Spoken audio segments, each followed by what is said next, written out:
then I realized all of the lies that I had been believing. And that was one of them, that this was hereditary. I'm doomed. Like this is going to be my life. It's just not true. There's no evidence to back that claim. And I had even seen things on forums like, yeah, insomnia, if it's hereditary, you had an ancestor who just worked the night shift. Insomnia was like this big scary monster. It was like the worst fear that I had, was that I was going to have this the rest of my life, and my brain's broken. Just in retrospect, seeing that there's literally nothing to worry about. But again, you're human. And so just like you kind of talk about, just having compassion. Hi, everyone, and welcome to yet another really special Talking Insomnia episode. We have Brooke with us. Welcome. Thank you, Daniel. Thank you for having me. And I was just expressing my thanks and appreciation for this program. It's life-changing for sure. So glad it's been, and glad to share the story with the audience as well. And before we do that, just very quickly, you're a graduate from our Insomnia Immunity program, and I think you just reached out to me and said, "Hey, I'd be happy to be a guest," and I said, "Thank you so much." That's how it happened, right? Yes. Yeah. These stories are a huge source of encouragement. So although I really, in my heart of hearts, I don't like reliving this, but I know that it will encourage people to just keep at it, keep going with the program. Yeah. So that's exactly why I'm so grateful. But yeah, with that said, how did it start for you? How did you start having trouble sleeping? Yeah, so I've always been a light sleeper. Since I can remember since preschool, sitting there in daycare when it's nap time. So I was one of those people. About 2 years ago, my husband has an autoimmune disease, and it comes and goes with flare-ups. This was a particularly severe flare-up. He was hospitalized several times. Over the course of a few months, he lost 56 pounds, which he's a very lean, fit guy. So, doesn't have that weight to lose. So it was a very trying time. Also professionally, I worked in law enforcement, and I was working a crisis event and a pretty big case.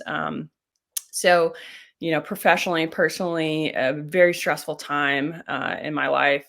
And, I was up at night pretty much grieving just the situation with my husband. I wasn't sure what was going to happen with him, and I was concerned for his health and his life, to be honest. And so the nighttime was, it was get on your knees and pray, and just grieving every single night. And so, thankfully, he got it into remission and came home. Everything was fine, but my body just kept waking up at 1 a.m. like clockwork. And it wasn't, there was no anxiety associated with it at the time. I would get 3 hours of sleep maybe, and I would just roll with it. From what I understood, other people had sleep struggles too. And that was kind of, you know, somewhat normal. I didn't really recognize I had a problem until fast forward, I was pregnant with my daughter and was having sleep issues. My midwives told me to take Unisom. And And sorry, to interrupt, but just for context, how much are we fast forwarding?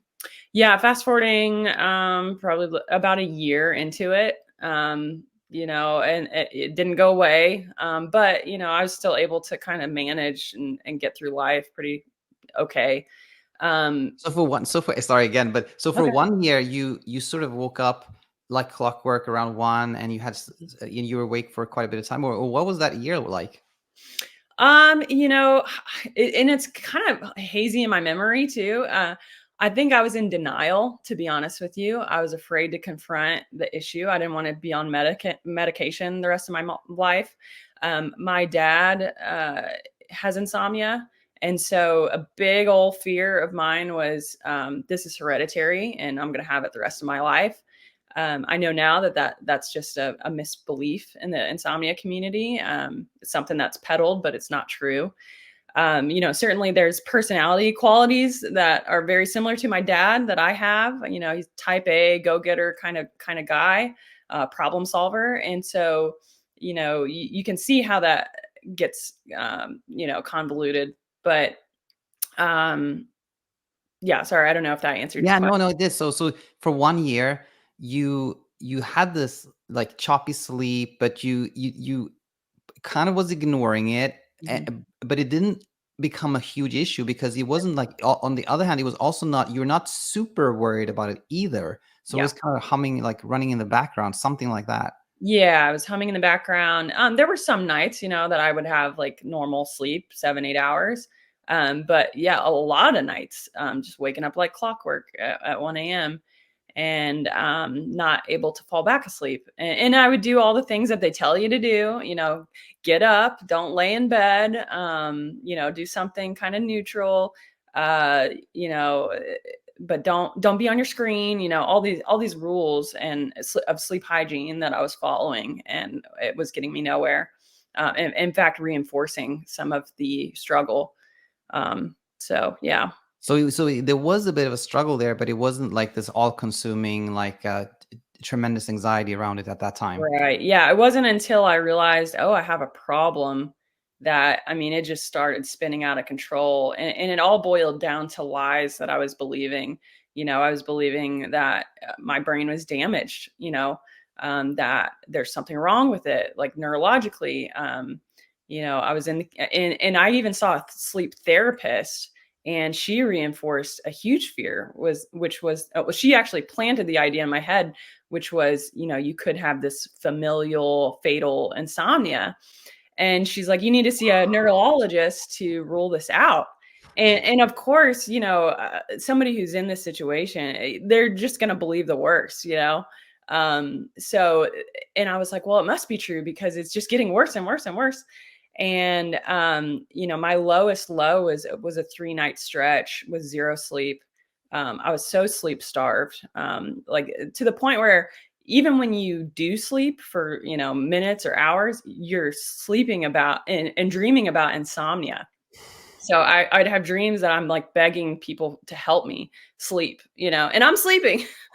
It's just absolutely horrible.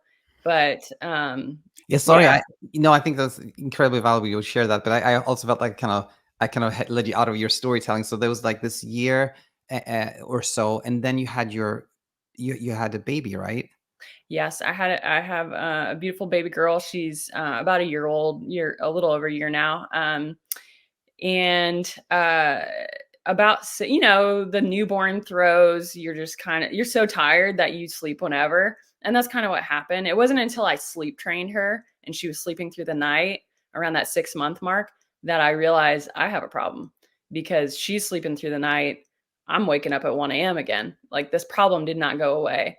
And so that's when it started becoming a problem, and it just started, just spinning out of control. I think doctors, midwives, everybody is, I think they're they mean well, but they just reinforce, all the things that you're already fearful of. So, a big thing my doctor told me was, you need to sleep. And so, because I was so resistant to medication, and my again, I think she means well, but um just telling me that kind of led me on this trail of medications, and that made things you know absolutely worse, traumatic, really. Because the medications, it was just like every night was a crapshoot. What am I going to take tonight? What's going to help me? And I got to the point where it got so out of control with the medications that I just quit cold turkey and said, I'd rather be awake and sober than, on all, I have no idea what this is going to do to my body, whatever medication I take. So I just accepted it. Yeah. I went through the Sleep Science Academy.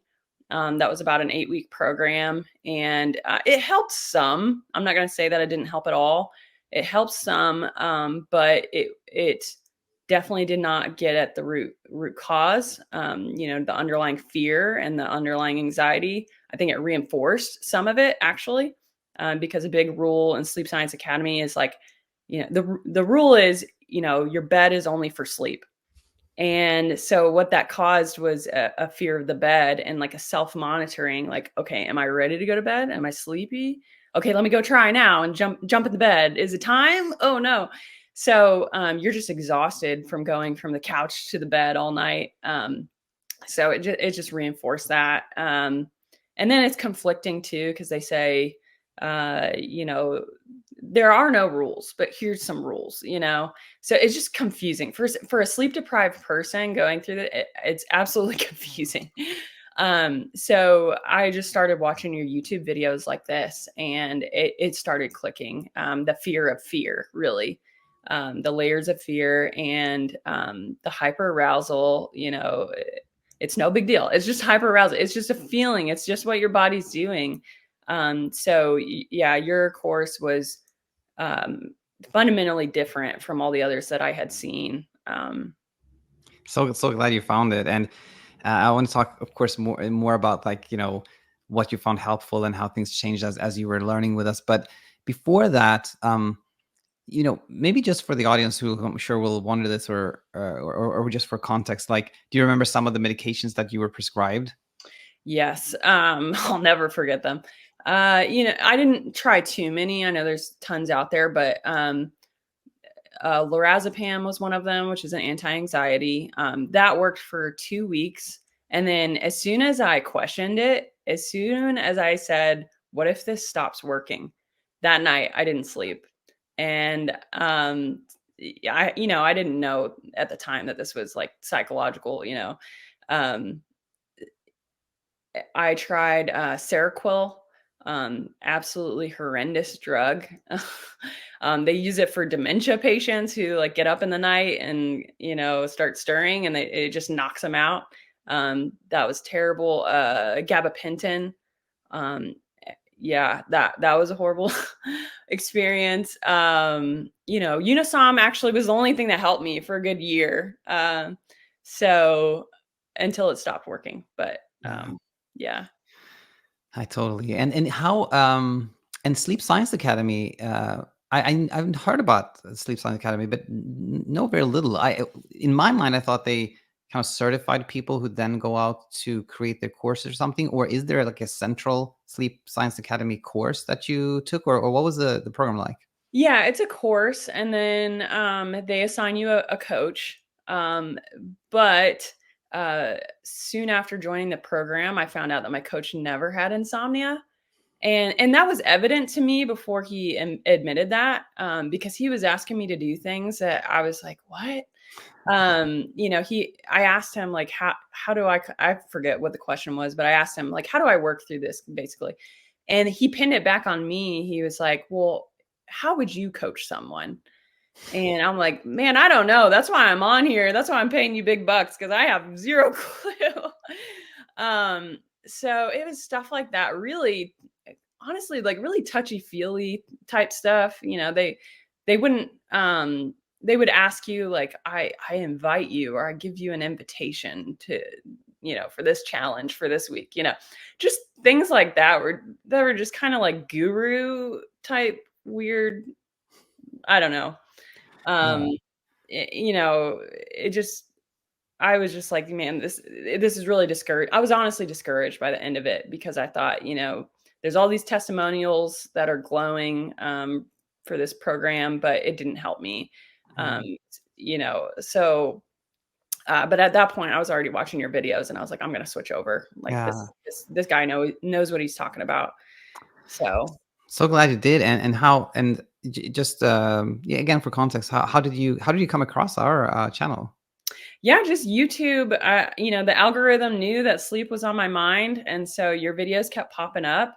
A big thing with Sleep Science Academy, there's not a lot of explanation for what's going on. They just say, just trust us. We get people through this all the time. Just trust the process.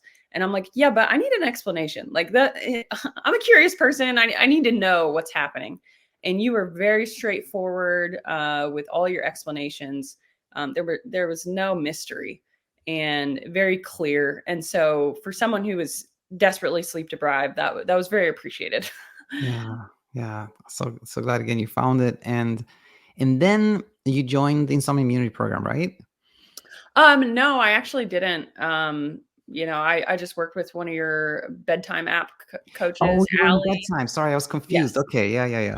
Yeah. And she was fantastic, able to answer every single question that I had. Who was it? Allie, Yeah. I think it's Alina short. or Yeah. Ali. Yeah. Uh-huh. Yeah. Oh, yeah. Fantastic and compassionate uh, lady for sure. All right. Yes. Yeah. She's amazing, and she's experienced it herself, so that helps a Yeah. lot too. Yeah. And so, when you started, did you immediately find some relief and things kind of got easier for you, or was it kind of a pretty bumpy path until things started clicking, or what was the process? What was it like for you? Oh man, it was low and slow, just gradual. I love your mantra about speed bumps. You learn the most in speed bumps. It's so true. As much as you hate speed bumps because you're like, man, like I thought I was doing better. Why am I having a setback? Just knowing it's part of the process. You're gonna be okay. You're gonna face another day. But you really do learn the most. And things that I learned in the speed bumps, for me, that worked really well was to kind of turn the nervousness and the anxiety into excitement. That was really helpful. Any little thing that I could be excited about the next day, that helped me, turn it into more of a positive experience. I'm trying to think of what else I learned through the speed bumps, but Actually, just staying on that one, like, can you give sort of a little bit context or some example of that? yeah, even the little things, on Fridays, I'm a very regimented person. So on Fridays, that's like my latte day. And so, okay, on Friday, I get to have a latte. It sounds silly, but just getting excited about that. Tomorrow I get to spend the day with my daughter. I get to take her on a play day. I get to see a friend tomorrow. Just any little thing that you can just be very thankful for and just really build it up. And it's cool because the whole insomnia experience, it teaches you thankfulness and gratitude towards the smallest things that you completely overlooked before going through this.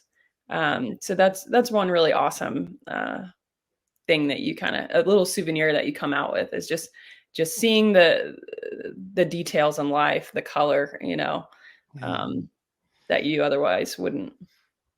that's super nice. And working with Alina, do you remember some of the things that she said that resonated with you or helpful to you? Yeah, just I started having kind of like a transition there. My insomnia kind of morphed and the anxiety kind of morphed. And so I was personally experiencing images. My brain was like a Rolodex, and it would just, these images would pop up. Again, it was just fear manifesting in a different way. And I was freaked out, because I'm thinking, man, I'm really going psychotic now. And it was no big deal for her. She was like, it's just an image. It's okay. It's okay that it's there. And the more that you're okay with it, it's not going to hurt you. It's just there. The faster it goes away. And I found that to be true. Like there were certain images that I was totally afraid of having, and then it just reinforces. Your brain just keeps bringing it back up, bringing it back up. And so that was incredibly helpful.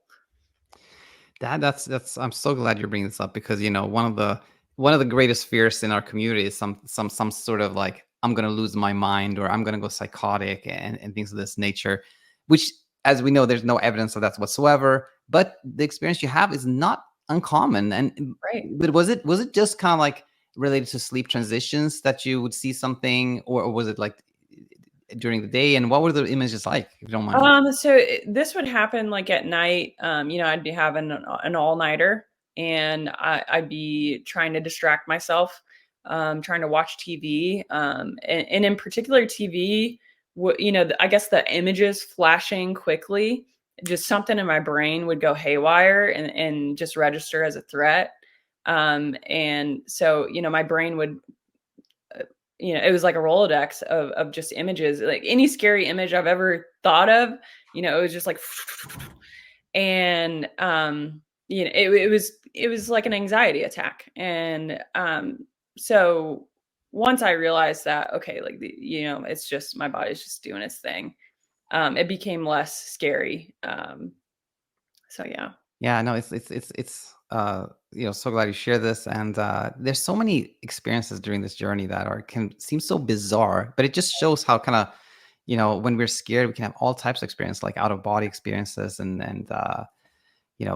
things of that nature. All right. And so I know, like, we always talk about like time, it's not so helpful to have timelines and things of this nature, but broadly speaking, like how long were you working with Alina, and when did you decide to like graduate? Yeah. So, I guess in March, April is when I made the switch. And it's July now. But I mean, I was seeing results soon after. It's just a process, but now I'm at a point where I'm like, okay, like there's a little, like a tinge of anxiety, like I'll hear a sound or something and it'll kind of trigger me. But it bothers me less and less. And I'm still able to sleep, Um, so yeah, I mean, it's just such a process, but you see people come out of it on the other side and you're like, okay, I know my nervous system just needs to calm down, and it will eventually. Yeah, yeah, and it happens that the way you describe it is like we all have things that make us a bit anxious, on a daily basis.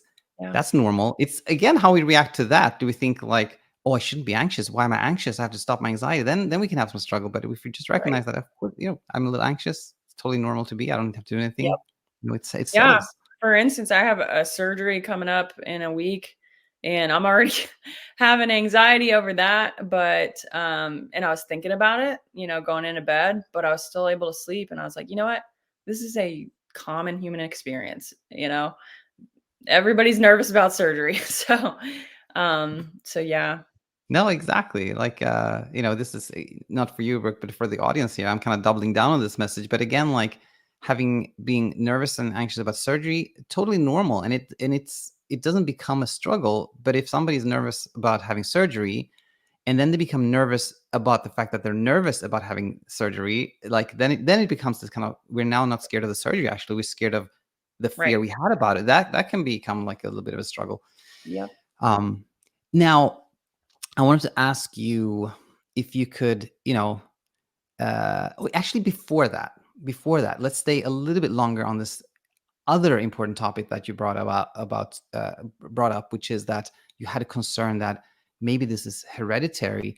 And what I always say to people when they have that question is that, yeah, we can have certain traits that we can inherit from our parents, but insomnia is it's about like being scared of not sleeping, and we Right. don't inherit that at all. Like Yep. anybody, regardless of our traits or personality, we can all have absolutely zero struggles with sleep and peaceful sleep. But anything else you want to add to that, or was that kind of what you saw too that helped you? Yeah, I think when I started sleeping and realizing like, oh, I can sleep. I am capable. Then I realized all of the lies that I had been believing. And that was one of them, that this was hereditary, I'm doomed, like this is going to be my life. And it's just not true. There's no evidence to back that claim. And I had even seen things on forums like, yeah, insomnia, if it's hereditary, you had an ancestor who just worked the night shift kind of thing.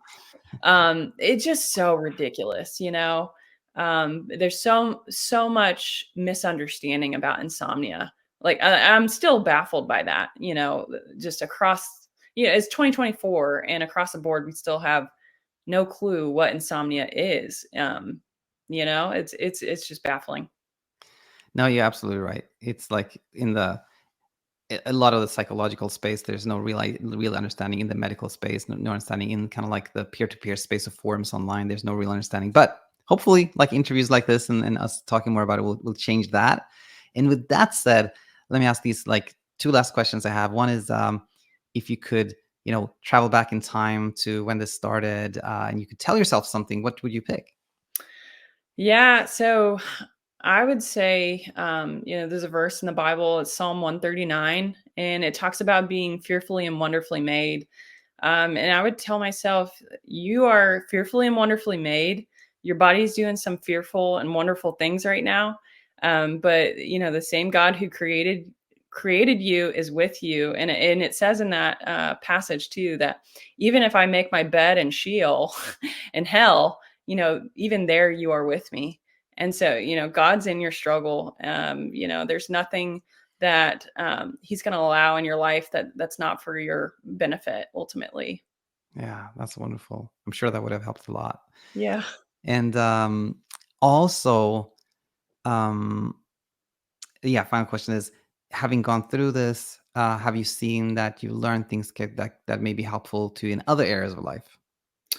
Yeah, absolutely. I mean, it highlighted to me just all the things that I worry about on a day-to-day basis. You know, it's not worth worrying about. Insomnia was like this big scary monster. It was like the worst fear that I had was that I was going to have this the rest of my life, and my brain's broken. And so just in retrospect, seeing that there's literally nothing to worry about. um, but again, you're human. And so just like you kind of talk about, just having compassion, I wouldn't, if it was my friend, I wouldn't be like, okay, get it together. I'd have compassion and just realize, yeah, you're human and this is a human experience.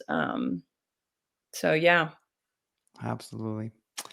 Well, that's yeah, wonderful. Well said, Brooke. It was so nice having you here, and I just want to thank you again. And just be in touch Thank you so much. I really appreciate y'all. anytime. Bye, everyone. Hi there, Coach Dial here, and I hope you thoroughly enjoyed the video that you just saw. If you are finding yourself thinking a lot about what your life would be like if you weren't struggling with sleep, if you had bandwidth for everything else in life that you want to do, if you felt like yourself again, if you didn't even give the night a second thought, well, then I have news for you. Leaving the struggle is actually so much easier than we often think. Everything that you need truly is out here on our channel in our free content. The one thing that can be tricky though is that sometimes you don't really see where you are not contextualizing the teachings to yourself.